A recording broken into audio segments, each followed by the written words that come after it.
ઉજ્જૈન નગરીમાં ધારનો કિલ્લો ઐતિહાસિક જાગતો પુરાવો છે. ધારના કિલ્લામાં ધર્મી રાજા અને ગરનો રાજા રાજ કરતા હતા.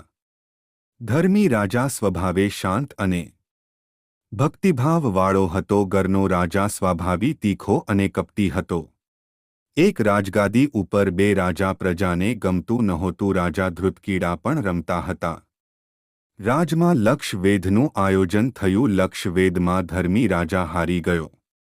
ધર્મી રાજા રાણી અને કુંવરને રાજમાંથી જંગલમાં કાઢી મૂક્યા.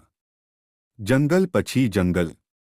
મુશ્કેલીઓમાં રાજા રાણી અને કુંવર આગળ વધી રહ્યા છે. ભૂખ તરસથી રાજા જંગલમાં ઢળી પડે છે અને રાજાનું મૃત્યુ થાય છે. જંગલમાં ભમરઢોલાના ઘોડેસવારો પસાર થઈ રહ્યા છે. બહેન ભાણેજનું ઓળખાણ થતાં ભમરઢોલા રાજાએ પોતાના રાજમાં માફામાં બેસાડીને લઈ જાય છે. આગળની કહાની જોવા માટે ચેનલને ફોલો કરો.